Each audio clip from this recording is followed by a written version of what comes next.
No verão de 2005, observadores sobrevoaram o olho do furacão Katrina, a tempestade mais destrutiva e mortífera ocorrida nos Estados Unidos. 294 quilômetros por hora. Sob uma parede de nuvens de quase 18 quilômetros de altura, ondas de tempestade, chuva e ventos dizimaram New Orleans e a costa do Golfo.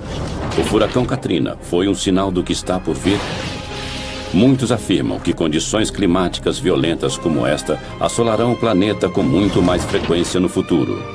Nosso planeta está sendo devastado. Terras antes férteis estão secando, áreas litorâneas estão erodindo, florestas tropicais estão desaparecendo e ondas de calor estão debilitando pessoas idosas e vulneráveis.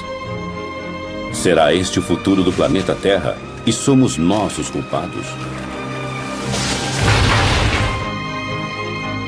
A resposta pode estar dentro deste supercomputador, o simulador terrestre, que cria um panorama do nosso mundo e dos perigos por vir.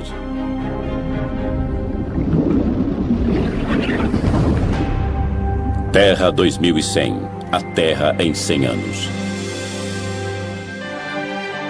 Começa a surgir um mundo onde o aumento das temperaturas cria uma série de problemas. Tempestades violentas, poluição e inundações litorâneas. De acordo com a análise dos cientistas, mais problemas estão por vir. Em 2100, o planeta Terra será um lugar bem diferente, a menos que nós comecemos a proteger nosso futuro.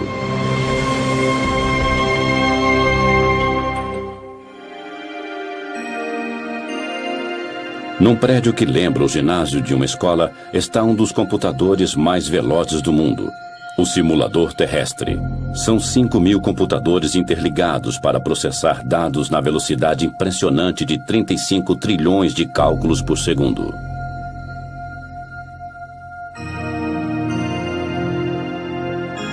O supercomputador prevê padrões do clima e das condições climáticas. O simulador terrestre divide a atmosfera e os oceanos em milhões de setores e analisa a temperatura, o vento e as correntes oceânicas para criar um planeta virtual como a Terra. Já sabemos que a maior parte do aquecimento ocorrido nos últimos 50 anos foi causado pela atividade humana, quer dizer, geramos e lançamos gases do efeito estufa na atmosfera da Terra.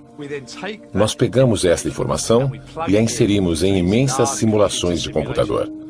Podemos simular o que talvez acontecerá em várias partes do mundo nos próximos 100 anos.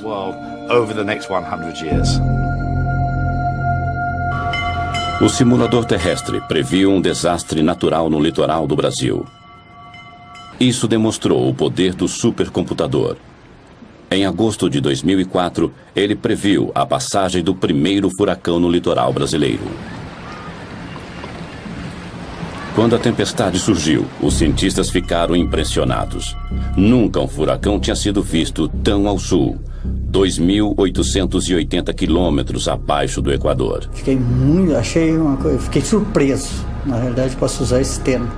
Não temos experiência sobre isso, é um fenômeno que acontece nos trópicos, né? Então, realmente nós estranhamos muito o que estava acontecendo. No Centro de Voos Espaciais Goddard, os cientistas também rastreiam formações climáticas anormais.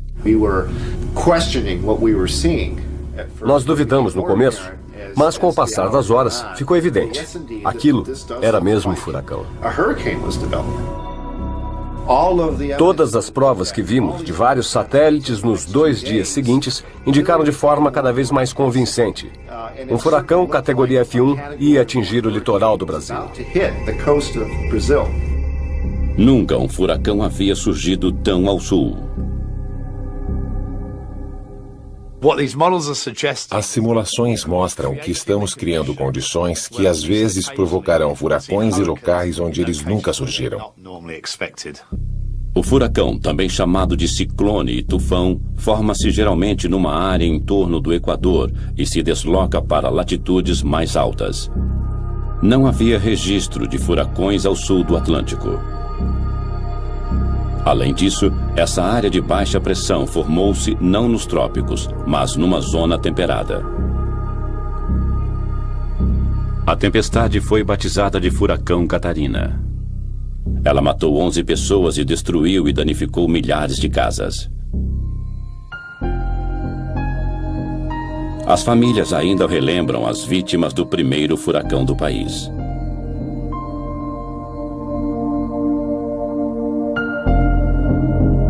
Nas décadas que virão, o simulador terrestre prevê um aumento mundial de tempestades violentas e furacões de categoria F5. As tempestades são alimentadas pelas temperaturas em elevação. Na medida em que a superfície do mar esquenta, a evaporação aumenta e produz vapor d'água que alimenta a tempestade. Quanto mais umidade, maior a tempestade. Estes computadores imensos simulam a intensidade dessas tempestades violentas que surgirão com muito mais frequência. Uma simulação de computador mostra 2 tufões seguindo para o Japão em 2096. Parece que os 2 atingirão o litoral japonês, mas no último instante um deles desvia para o norte. O outro se choca contra a ilha de Shikoku com o mesmo impacto do furacão Katrina. A tempestade traria quantidades imensas de chuva, 60 centímetros em 48 horas. Uma combinação de ondas de tempestade e o transbordamento de rios inundariam as ruas da cidade e áreas vizinhas. Com ventos de 288 km por hora, as lojas e casas de Shikoku seriam dizimadas. Árvores imensas seriam arrancadas do chão durante o ataque impiedoso do tufão. Ninguém sairia ileso do bombardeio do tufão de categoria 5.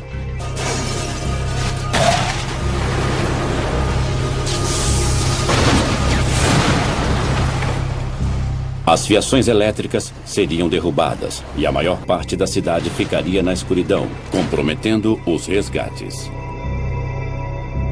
O tufão de Shikoku foi uma amostra apavorante do futuro numa simulação de computador. Mas a violência do furacão Katrina, que devastou New Orleans e a região do Golfo, foi verdadeira. Um furacão F5, ventos de 294 km por hora. Sob nuvens de tempestade, ventos violentos golpearam o Golfo do México, enquanto Katrina lançava ondas gigantes no litoral. O furacão entrou terra adentro e o nível do mar subiu muito, chegando a quase 7 metros e até mais nos baixios costeiros. Na costa, as ondas imensas eram incontroláveis. New Orleans foi devastada, assim como a costa do Golfo.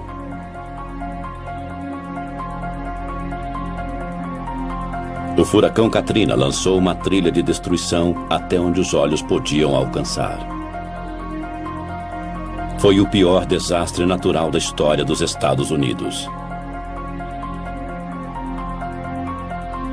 O Katrina deixou para trás milhares de sonhos destruídos. Foram quilômetros e quilômetros de destruição sem fim. Marie Fernandes relembra a destruição de sua casa. Foi uma onda gigante. Tudo foi destruído por aquela onda. Janelas, portas, tudo. Ela rugia como um monstro. Tinha água por toda parte e tudo começou a boiar. A tempestade e suas ondas mataram quase 2.000 pessoas, e uma área quase do tamanho do Reino Unido foi declarada zona de devastação. Para crianças e adultos, foi um teste de fé. Temos que começar de novo. É difícil, mas pelo menos acabou. A destruição foi mais grave em Biloxi, Mississippi. Os destroços retorcidos são testemunhas do poder devastador do Katrina. Fotos aéreas de uma ponte mostram o antes e o depois do furacão. As ondas destruíram casas a quase 2 quilômetros de distância da costa. Quando voltou ao local, Beth Matter ficou desolada. Você trabalha a vida toda e acha que está tranquilo, aposentado, mas ver o vento levar tudo.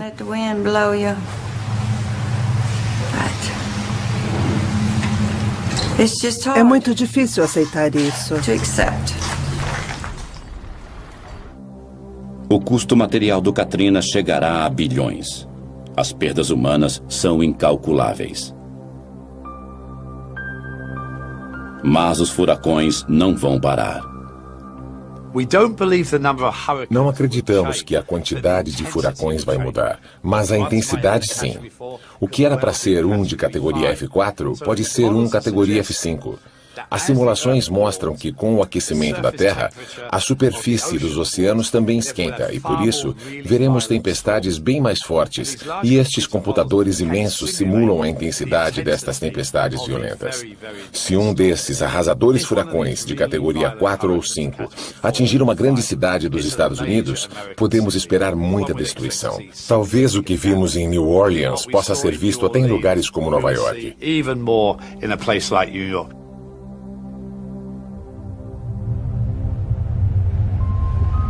Autoridades federais e municipais analisam o poder de destruição de um furacão de categoria 5 e a tempestade que o acompanharia se chegassem a Nova York.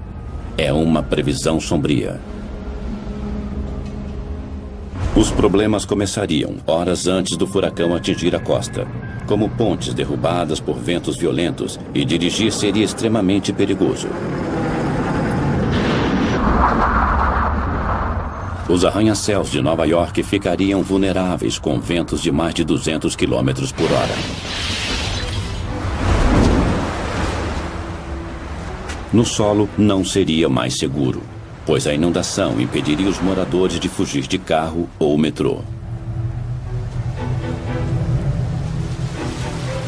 Ondas de tempestade de 9 metros assolariam a cidade e invadiriam as ruas do centro e o sistema de túneis do metrô de Nova York.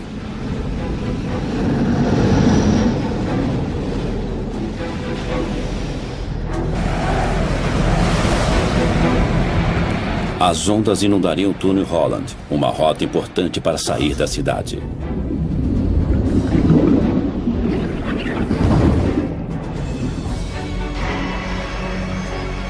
Os aeroportos seriam fechados e Wall Street também.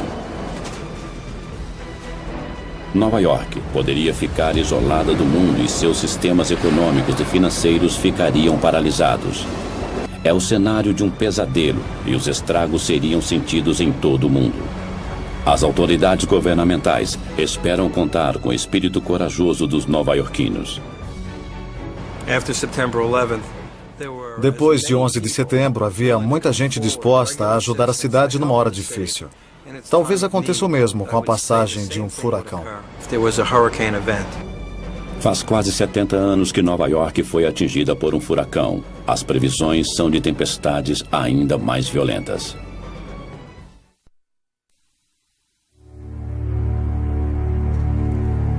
As ondas de calor são outro problema letal do aquecimento global. Desde a Revolução Industrial, o dióxido de carbono aumenta velozmente. As temperaturas globais subiram cerca de 9 graus e a previsão é de que esquente ainda mais. Nos próximos 100 anos, no ano 2100, a Terra aquecerá de 1,4 graus até 5,8 graus Celsius. A temperatura poderia subir acima de 50 graus. Em alguns locais, as temperaturas elevadas serão uma ameaça à vida. Em agosto de 2003, Paris sofreu com uma intensa e mortífera onda de calor. 10 dias de calor escaldante com temperaturas de mais de 35 graus Celsius. Naquele verão, a França ficou totalmente seca. E em agosto, a zona quente de alta pressão que fica normalmente sobre o norte da África deslocou-se e assolou toda a França e grande parte da Europa. O calor permaneceu no continente por mais de 10 dias. O clima seco e quente criou uma onda de calor fatal.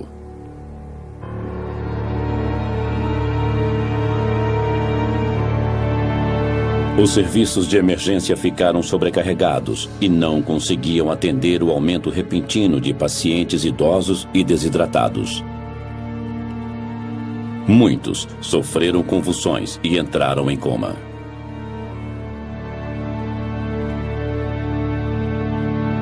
Surchargé, étouffé, j'imagine. O hospital ficou sobrecarregado. A pressão era inacreditável, não sabíamos contra o que estávamos lutando. Os pacientes morriam sem parar. Era um campo de batalha.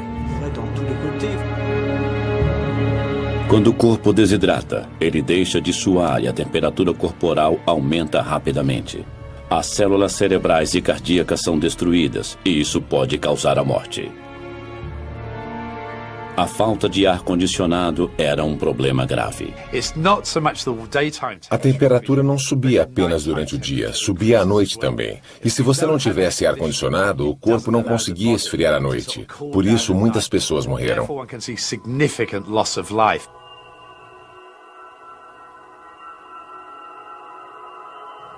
O calor matou mais de 10 mil pessoas só na França. Na Europa, as mortes foram mais de 30 mil.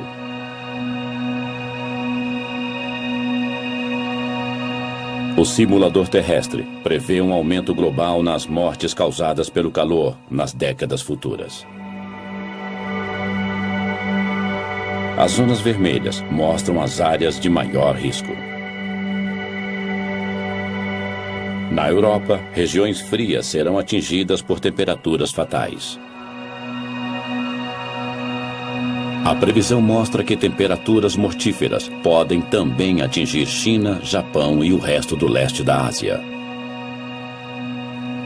O Dr. Larry Kalkstein, da Universidade de Delaware, usa as informações do supercomputador para calcular mudanças futuras nas mortes urbanas devido a ondas de calor. Em Tóquio, as mortes podem aumentar 2,5 vezes em 50 anos. Após 100 anos, as mortes poderão aumentar 11 vezes. Em Londres, esse aumento chegará a 47 vezes em 2100, e em Nova York haverá 43 vezes mais mortes causadas pelo calor no mesmo período. Os cálculos das 6 maiores cidades do mundo mostram um grande aumento nas mortes causadas por altas temperaturas nos próximos 100 anos. Os resultados foram mais devastadores nas cidades ao norte, regiões frias atualmente. Perto da linha do Equador, poucos morreriam pelo calor, porque o calor é o mesmo todo dia. É quente, mas é igual. Mas Tóquio, Nova York, Toronto e Paris são locais mais vulneráveis, porque num dia pode fazer 35 graus e no outro pode fazer 20 graus. As pessoas não estão acostumadas, a estrutura urbana não está preparada. As casas não são adaptadas para isso.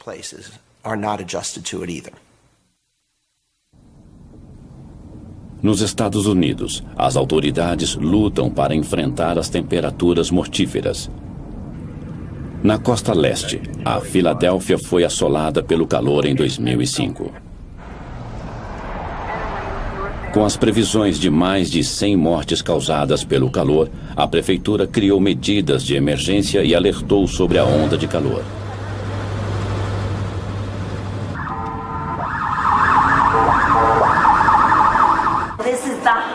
É o dia mais quente do ano que, com a alta umidade, produzem uma combinação perigosa. Eu sou Lori. A televisão e o rádio alertavam sobre as altas temperaturas. 36 graus, o dia mais quente do ano. O Departamento de Saúde Pública da Filadélfia criou uma linha exclusiva para orientar as pessoas a sobreviverem ao calor. É pagar a conta ou comprar um ar-condicionado. As janelas estão abertas? Não tem nenhuma janela aberta?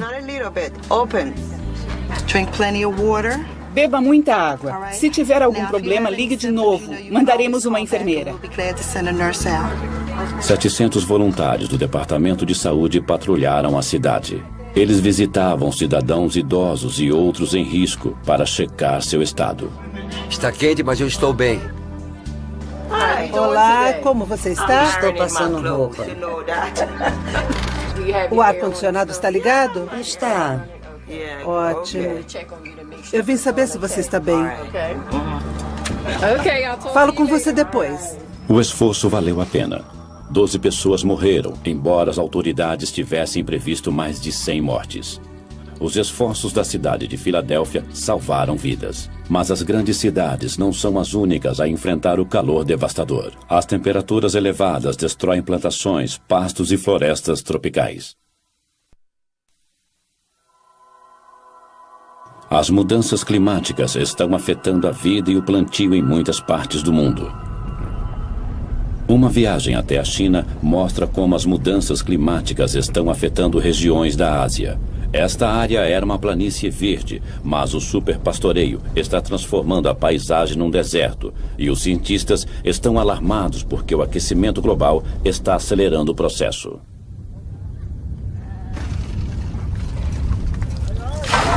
Os aldeões estão sempre criando gado com os pastos da região. Agora os pastos estão morrendo e o deserto está aumentando. Tem uma casa soterrada aqui. Aqui era um cercado de ovelhas.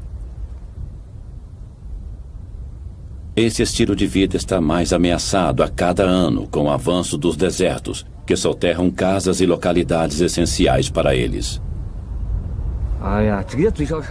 Só levou 7, 8 anos para ficar assim. Essa parede está bloqueando a areia. Não posso usar o lugar, mas não posso demoli-lo.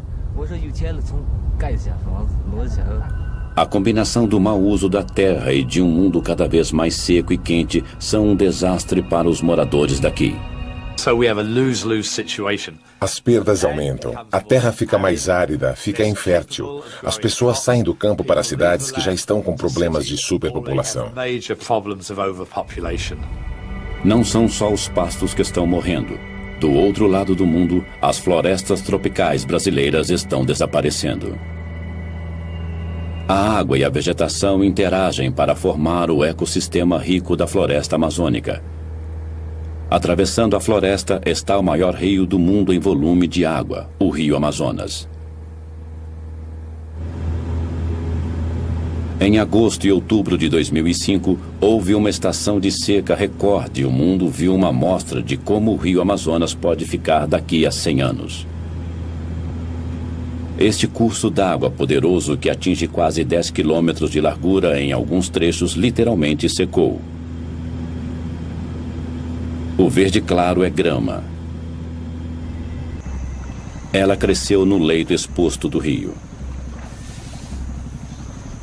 Em alguns pontos, o nível da água caiu absurdamente, entre 5 e 10 metros.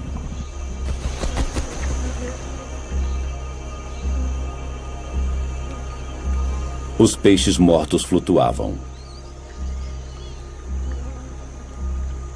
Quando o nível da água desceu, a água restante não continha oxigênio suficiente para manter os peixes vivos. Eles se tornaram um alimento fácil para os carniceiros. 48 anos que eu tenho aqui, nesse local, morando aqui, e nunca tinha visto uma seca dessa que nem aconteceu esse ano, né? Porque ainda está morrendo lá dentro, mas não estamos mais pegando devido à água estar poluída já pela mortalidade que morreu, né? A seca rigorosa foi atribuída às estranhas temperaturas quentes na superfície do Oceano Atlântico. Geralmente, o ar que suga a umidade das águas do Atlântico paira sobre a bacia do Amazonas e atinge a Cordilheira dos Andes. Na medida em que o ar sobe, as nuvens se formam e despejam a umidade em forma de chuva. A chuva evapora para formar mais nuvens novamente e o ciclo continua.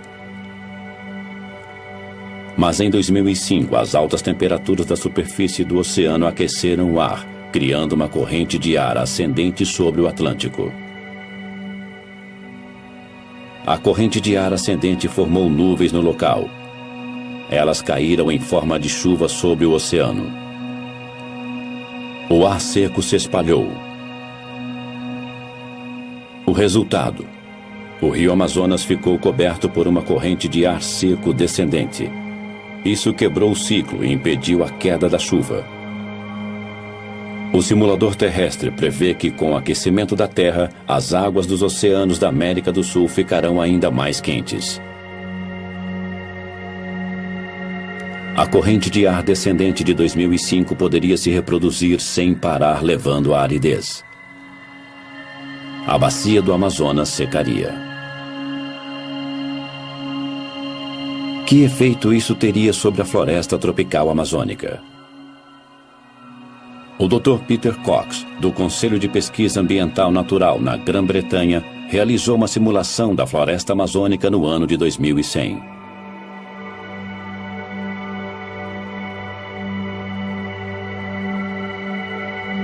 O resultado foi chocante. A simulação mostra as mudanças nas florestas, numa área que inclui a floresta tropical amazônica. Na segunda metade deste século, a terra secará e desertos surgirão. As florestas começarão a desaparecer a partir da foz do rio Amazonas. Em 2100, 2/3 da floresta terão sido destruídos.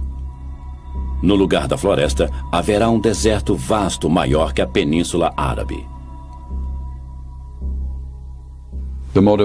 A simulação não inclui desflorestamento feito por humanos. É um desflorestamento indireto causado pelo aquecimento global e mostra que o efeito estufa é uma ameaça tão grave quanto o desflorestamento direto. A simulação mostra como a desertificação do rio Amazonas ocorrerá. Haverá pouquíssima chuva, por isso as plantas não terão água suficiente. Muitas árvores definharão. Depois que uma área secar, isso acelerará o efeito em outras áreas. Um matagal de savana vai surgir. Depois ele se tornará grama.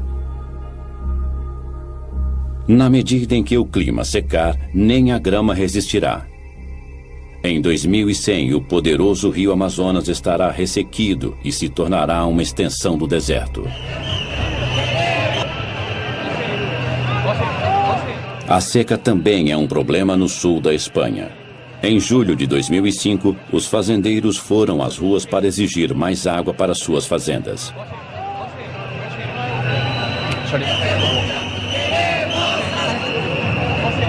A queda de chuva em 2005 na Espanha diminuiu 50% e a capital, Madrid, teve sua menor queda de chuva em 145 anos.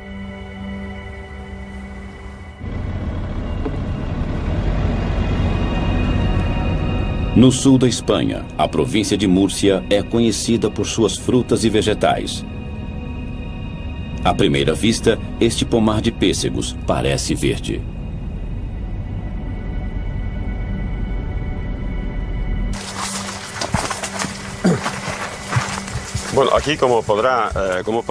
Olhe o pessegueiro. Esta é a fruta. Elas eram deste tamanho. O tamanho diminuiu. É porque não tem água.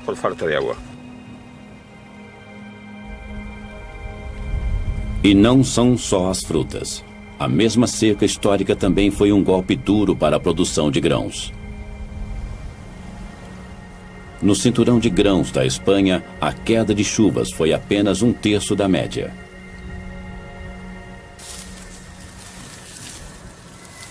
A família de Tomás Lourenço tem plantado há gerações. E o trigo sempre foi um alimento importante nos 90 hectares da fazenda. Lourenço conhece os sinais de uma boa plantação.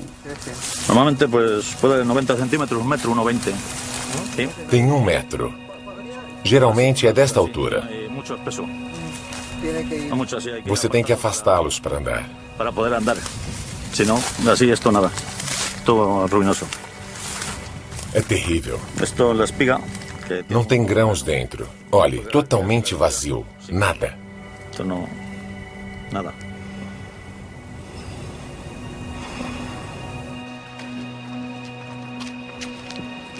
Este é o celeiro de Lourenço. Antes ele ficava cheio de grãos até o teto.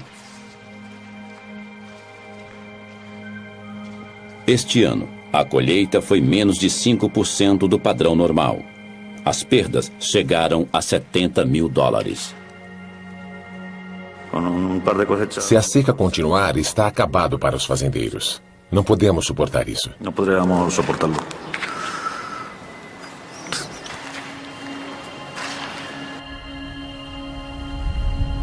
A seca destruiu a colheita de grãos da Espanha em mais de 40%. O governo teve que apelar à União Europeia para uma ajuda de 8 milhões de toneladas de grãos. O que acontecerá com o clima da Espanha no futuro? O simulador terrestre prevê que em 100 anos as chuvas na Espanha diminuirão 10%. As temperaturas continuarão a subir e o solo se tornará cada vez mais seco. É provável que secas como a de 2005 ocorram sempre.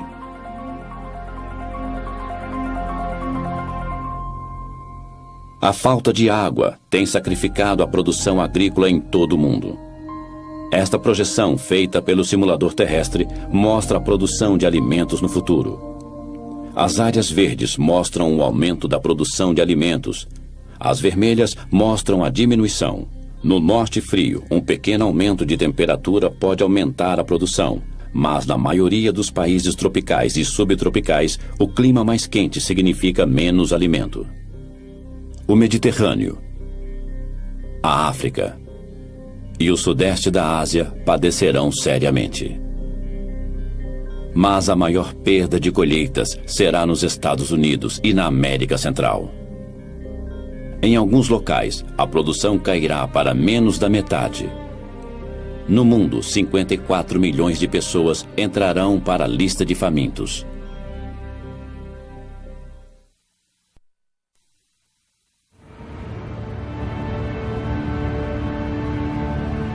Em Kaohsiung, Taiwan, há uma guerra. Um exército de inspetores de saúde está no ataque e as redes de borboletas são as armas. O inimigo é uma espécie de mosquito africano que carrega o vírus mortífero da dengue e o aquecimento global é aliado do inseto. Como algo tão pequeno pode ser tão letal? Começando na África, o habitat do mosquito se estende pelos trópicos até o sul de Taiwan, seu limite ao norte. O vírus da dengue provoca a febre da dengue. Quando os mosquitos infectados picam as pessoas, o vírus penetra no corpo. Os infectados sofrem erupções cutâneas e uma febre de quase 40 graus.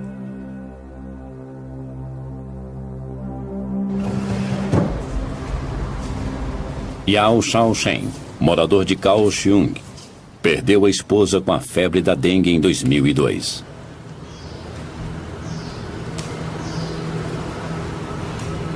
Ela já havia contraído a febre da dengue 3 anos antes.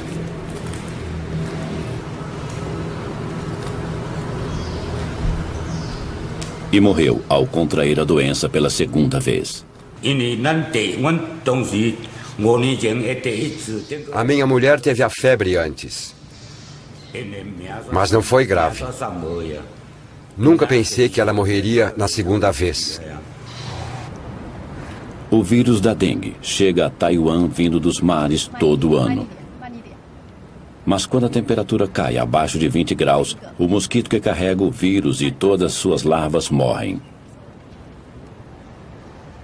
No inverno, o mosquito é exterminado. Mas agora, os hóspedes indesejáveis estão ficando por mais tempo. Historicamente, as temperaturas de inverno em Taiwan caem abaixo dos 20 graus e têm eliminado o vírus. Mas desde 1997, as temperaturas têm permanecido acima deste limite crucial. E o mosquito e o vírus letal que ele carrega sobrevivem o ano todo. As larvas do mosquito que carrega o vírus da dengue conseguiram sobreviver ao inverno de 2001 e 2002, causando uma epidemia.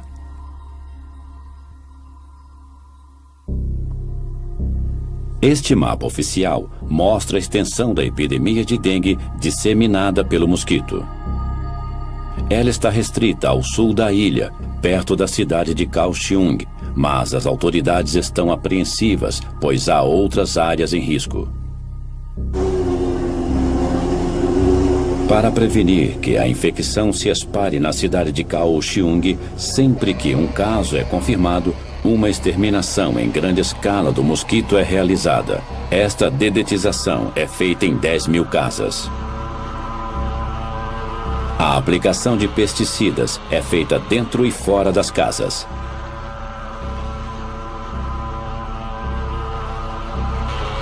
A dedetização é um trabalho difícil, mas ela tem evitado a repetição da epidemia de 2002. Mas as autoridades de Taiwan temem que a febre da dengue possa um dia se espalhar por toda a ilha de Taiwan.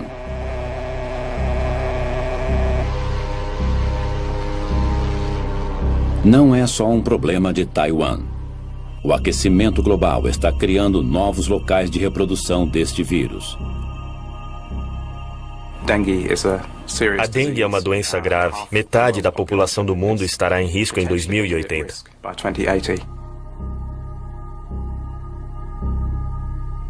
Se o clima continuar esquentando, veremos mosquitos transmissores de doenças em nosso quintal? Podemos calcular a disseminação da febre da dengue e doenças similares monitorando as mudanças de temperaturas no mundo? Aqui, as áreas em vermelho escuro no mapa mostram regiões de alto risco. Em 2080, mais partes da África e Índia estarão em risco, assim como regiões ao sul dos Estados Unidos e Japão. Hoje, 2,5 bilhões de pessoas vivem em áreas de risco.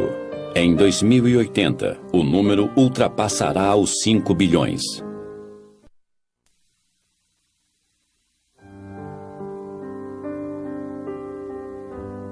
De acordo com o simulador terrestre, as temperaturas mais altas também afetarão as calotas polares. O dano é tão grave que a camada permanente de gelo desaparecerá em 2070. No final deste século, estima-se que as calotas de gelo derretidas elevarão o nível dos oceanos em mais de 90 centímetros, colocando em risco milhões de pessoas que vivem à beira-mar. Na ilha de Shishmahev, os moradores já sentem os efeitos do aquecimento global. Localizada no litoral do noroeste do Alasca, esta ilha estreita tem cerca de 5 quilômetros de extensão e apenas 600 moradores. A maioria dos moradores é de indígenas norte-americanos que vivem da caça e pesca. Hoje, eles procuram um novo lugar para viver. Nos últimos anos, o litoral diminuiu drasticamente devido à erosão e muitos moradores perderam suas casas.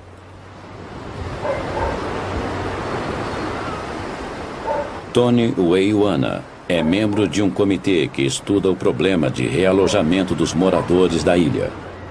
Nos últimos 9 anos, ele tem acompanhado os danos da erosão litorânea.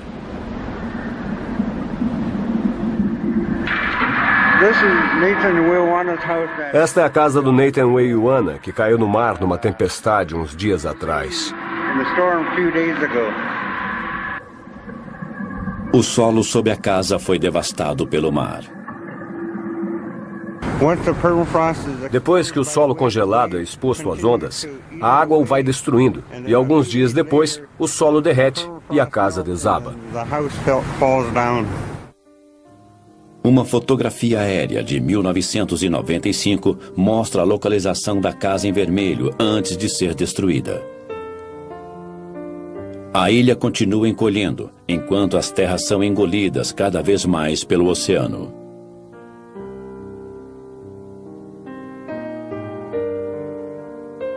Em apenas uma década, o litoral recuou em quase 60 metros. Tony tem filmado a erosão. Em alguns locais, pedaços de terra de 38 metros ilha adentro desapareceram da noite para o dia. A erosão é veloz porque grande parte do solo da ilha é solo congelado perene, o permafrost. Quando fica exposto, ele derrete imediatamente. Uma causa da erosão é o derretimento das calotas de gelo polares. No passado, quando o mar entrava em ressaca em outubro, o litoral já estava coberto de gelo, que atuava como proteção contra a água e a erosão. Quando há tempestades e não há gelo, é um perigo para os moradores, porque a água se choca direto contra a costa e começa a arrastar a areia.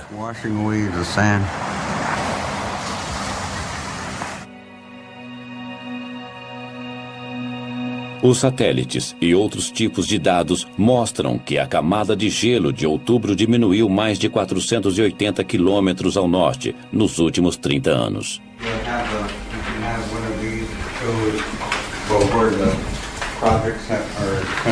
Os moradores da ilha de Shishmaref têm analisado o problema da erosão inúmeras vezes.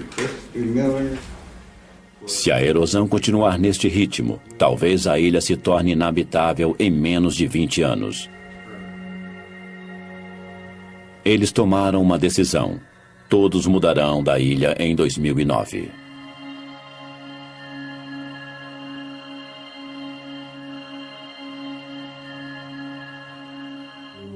Eles não querem conflito com outras comunidades. Querem evitar isso a todo custo, mudando para outra cidade. Nunca os moradores tiveram que enfrentar uma provação dessas.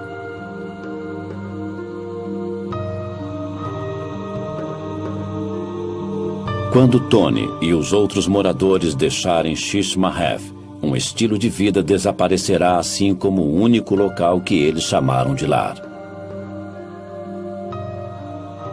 No Alasca, quase 184 aldeias já perderam praias e permafrost, devido às altas temperaturas. Mas isso é só o começo. Há muitas ilhas e litorais que serão engolidos pelo mar. Quase 2.600.000 quilômetros quadrados de terra sumirão com o aumento do nível do mar. Muitos países de regiões baixas como Kiribati, Tuvalu e as Maldivas ficarão praticamente submersos. Alguns podem até desaparecer. Milhões que moram no litoral perderão seus lares. 10 milhões nos Estados Unidos, 27 milhões na Indonésia e 33 milhões no Vietnã. 260 milhões no mundo todo. 1/4 bilhão de refugiados do aquecimento global. As simulações de computador nos ajudam a prever o futuro do planeta. Elas mostram o mundo sob ataque. O clima inóspito e as variações climáticas causarão danos sociais, econômicos e ambientais que não podem ser recuperados. O panorama ambiental mostra que o mundo está em perigo e que devemos fazer algo a respeito agora. Com as simulações de nosso planeta em perigo, será que os governos se unirão para reduzir as causas das mudanças climáticas no planeta? Se o mundo reverter as mudanças climáticas, voltaremos a ter um mundo seguro. Os governos devem se unir às indústrias e trabalharem juntos com a sociedade para evitar as mudanças climáticas previstas. Que mundo queremos para os nossos filhos e netos? Se quisermos deixar um mundo vibrante e abundante, com corais, florestas, temos que impedir as mudanças climáticas.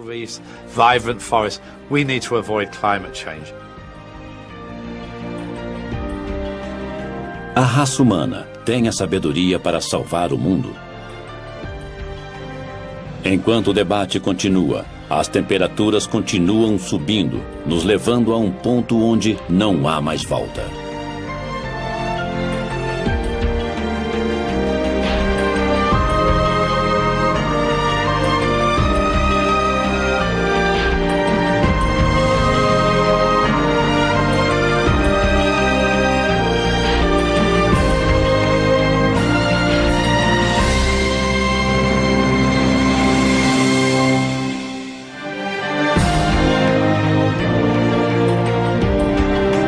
Versão brasileira, Tempo Filmes, São Paulo.